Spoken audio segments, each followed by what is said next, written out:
Well, thank you very, very much for the nice invitation, and yeah, welcome to my talk about digital depression, which is a view on digitalization from a special perspective, namely the effects on happiness and well-being.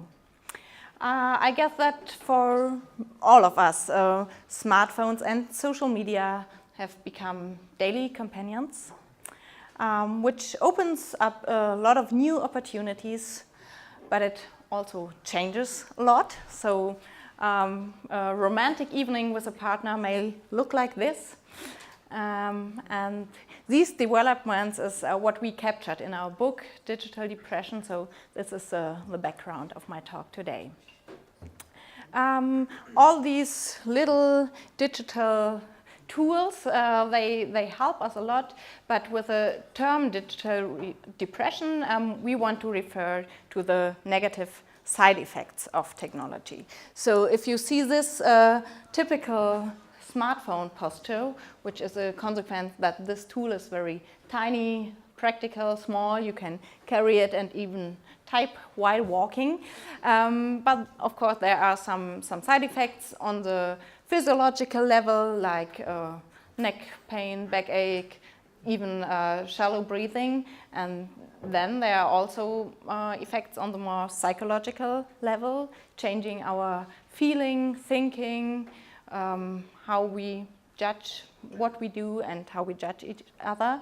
And yeah, these are what we want to focus on today. And if you put all this in sum, you even could say that technology made us a new species. So welcome to the age of the Homo technologicus, which of course refers to extremes. And I hope that not all of these apply to you in full extent, but let's check this.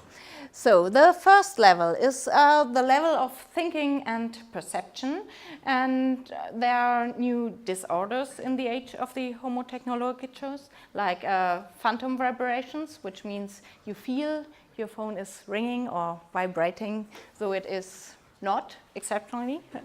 And this results from the fear to miss something or even feeling cut off from the world if you're not in constant digital contact. So many of us have become like phone addicts. Constant smartphone use has become like an addiction. But luckily there are also new approaches in therapy. For example, this is the no phone. It's a piece of plastic in form of a smartphone without any functionality. It's very useful for addicts in withdrawal because it can help to prevent the most severe symptoms. It can give you the feeling of carrying a phone with you, and of course it cuts the contact to the digital world and thereby leads back into the real world. And the success of the no phone was really amazing. The Kickstarter project got financed within 48 hours. So meanwhile there's even a new version, the selfie version, which has a mirror on the backside. So it's a new addition what we need.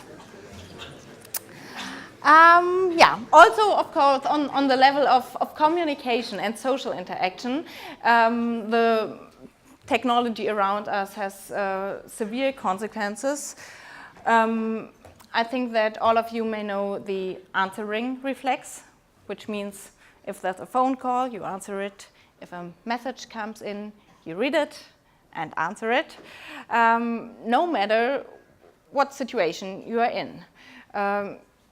And what your direct conversation partner that really sits next to you on the table, what that may feel for him or her if your attention repeatedly shifts away from a meaningful moment back to the digital conversation partner somewhere else.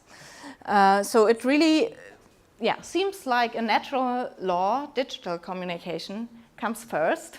And so it is also no wonder that studies actually show that already the silent phone just lying on the table and doing nothing already has negative impacts on the conversation atmosphere. So it's like a permanent threat. The conversation could be interrupted at any time. And yeah, so maybe next time if you meet someone, you could think about whether you put your smartphone in the pocket if you don't want to give the other one the feeling that there's a permanent threat that could interrupt what he or her is saying. Also, our self-perception and our social interaction is largely affected by social media. So social media and social networks like Facebook have become an important source of self-esteem, and posting one's life often becomes a social competition. Because if everybody is showing this wonderful, perfect, exciting life, nobody is really exciting anymore. The more friends you have, the more competition you get. Oops, okay, so it's all about the most impressive Facebook page or Instagram or whatever account, the most impressive experiential CV. Often the story to tell gets more important than the experience or the picture itself. The more extreme, the better. The people who died while taking a selfie is rising each year. Within the last years, much more people died while taking a selfie than by shark attacks, for example. So this is really something you should think about. And yeah, why are we doing all this? Why are we so crazy? The reward is likes, the digital reward for good posts, nice posts. So it's basically a nice idea to say, well, I like this. But the problem is when likes become the ultimate source of happiness. You can see this by the strategies that people use for getting more likes, like best tags for likes, best categories for likes, or even like for like, which means if you like my picture, I like yours, which is just a deal, and the picture or experience, it's totally irrelevant in this. But the mechanism behind this is quite simple. You may know the Skinner box, so the people from psychology, they must know it, or the others may already have heard about it. It's an experimental setting where the rat is trained to show a desired behavior. And here, if the rat taps this lever, there are occasional rewards from time to time. There's a food pellet, but most of the time, nothing happens, no reward. But this kind of learning is very effective, and the rat taps the lever over and over again. And maybe the same just happened in social media. The learned behavior here is the news check. And most of the time there's just nonsense, no rewards. But sometimes there's a reward like positive news or likes, the most influential reward. And so the user also learns to check Facebook over and over again. And so this is really a bit ridiculous, because studies show that most of the time our experience is like this. People feel worse after they visited Facebook, and they regret having spent too much time there. But we still hope that maybe this time I will win, I will get something good. So it's just comparable to a slot machine, the Facebook use. All this, the social media around us, of course, also affects our notions of time and the time for reflection. What we normally see is the streets are full of zombies. No one just walks the streets without doing nothing. There are really no unfilled time slots, because every time, whether you walk down the street, whether you're at the bus station, you use it for getting in contact with someone else or just checking your smartphone. There's no need for boredom, but also no need or no chance for self-reflection. The moment that any meaningful question or uncomfortable question about yourself could pop up, you have already entered WhatsApp or Facebook or YouTube or whatever. But we will have this time for reflection now or during the evening. So these are some questions we could think about, because you cannot and also should not escape digitalization, but you can really design your personal way of technology use. So these are some questions we could discuss about. Where are symptoms of digital depression in my environment?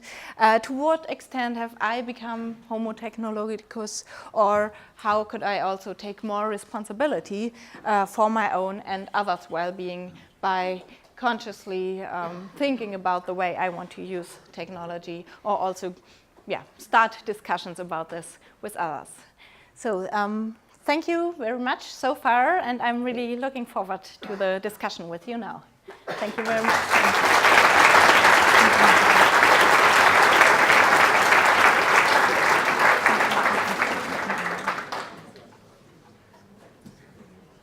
Yeah, Chris. Speak loud. Thank you super much for your presentation. I wonder how you yourself include all these findings in your daily life, because I mean, most of the things are often also intuitive, and I, as a student of yours, also know some of the things, but it's really hard for me to integrate it in my daily life, because you're still dependable on Facebook, for example, for groups or work stuff. So how do you use your insights there? Yeah, thank you very much for this comment. I think that is very typical, and it is also what I hear often when I talk about this issue, that although we basically know about these side effects, it's still hard to integrate that. And I can just confirm that it's also hard to integrate it for me. But I think thinking about it or becoming more aware of it, and as you said, if you decide, okay, now I have to do this because it's something I need for my studies or my work, but you feel that you have the choice, and maybe there are other events where you can decide, okay, I don't need this, or I don't want to feel stressed now and use this train ride for just answering WhatsApp messages or whatever. So I really think that reflection is a first step, and then you can really make like a check of your usually daily schedule and see where are opportunities where I could change something. For example, many tell me that they use their smartphone as an alarm clock, so they really have it with them. From the first to the last second of the time they are awake, and they take it with to the bedroom, which is also not the best thing to do. So this is something you could easily change if you just buy an old school alarm clock and leave your smartphone out of the bedroom. So there are opportunities, and I think Facebook is also a good example, because you have some groups you could join, but still you don't have to spend so much time there that you regret it afterwards. Yeah, great. So you mentioned that people feel worse when they use Facebook, and I've read that also a lot of women feel worse when they read beauty magazines. So the question here is, why do people do this? Do you have insights on that as well? Well, it's a good question and hard to answer. I mean, there are studies which show empirically that if you measure how people feel before Facebook and after Facebook, on average, they feel worse after it. And I think part of this is that we expect something positive. We want to use it as a short break, relaxation, and we don't really think about what we will see there. And then we have maybe also we will hear something about fake news in the next minutes. Maybe we see some posts that we are annoyed of. So I think this is just a basic psychological effect, that we are not so good in making guesses about how we will feel when we make a particular experience. So I think it's just a bias in a way. But also, if you hear these studies, I think maybe it helps and can be a reminder to think about the moment that you open the app or type in Facebook, do I really want to do this, or could it be better just to get some fresh air for relaxation, or talk to my colleague at work, or get a cup of coffee or whatever. Yeah. So I don't know the order. Yeah, go you. It was very interesting to see that you actually wrote a book about this, and I was wondering, so what are the signs of digital depression, and what are the recommendations for people, like, I don't know, top 3 maybe? Okay, yeah, this is a good question about the recommendations, and I think one recommendation would be what I already mentioned, just to check your schedule and go through your daily life and think about in how many moments do I use technology, and which of these moments are positive, which are just neutral and I don't care about, and which are negatives, and then see there if I could change something. In our book we also have many recommendations or triggers for reflection for different things like social media. It's also more most of the time it rather gives you the feeling of being worse than the others, having a less happy life than the others. So it's if you think from this perspective, it's not a good recommendation to be there. Or also this picture taking and selfie taking mania, which is all around us. There something could be that you really take a moment for yourself to experience what is around you and then make a photo of this. And symptoms of digital depression, I mean, we use this really as like an umbrella term for the negative side effects. So there are no clear-cut symptoms, but I would say if you feel that it really impacts your life to a large extent, for example, if you feel nervous, if you lost your phone or forgot your phone at home, I think these could be triggers to reflect about this, and then also change something maybe. But we can also discuss this later in more detail, because there are some more survival tips, we call it, you could use. I agree with what you told us. Also, Facebook, I think, has its advantages, and also from the technology point of view. Do you think technology moves towards helping more the human, or do you think with coming years it will restrict us more with smart wearables and stuff, or will it facilitate the communication, maybe help us get together more easily without checking all the time the phone, but maybe with augmented reality or with wearables help us integrate technology better in our lives?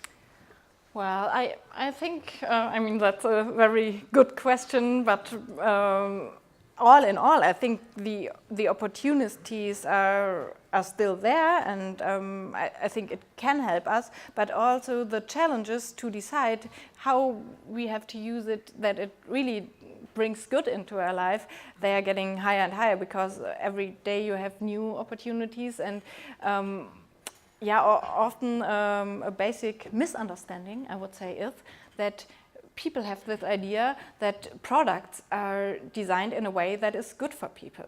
But this is not the case. Technology, it's just a tool, and someone designed it, but whether there were these reflections about how it affects our well-being, whether these reflections have been there, or whether there are other motives like just making money with it.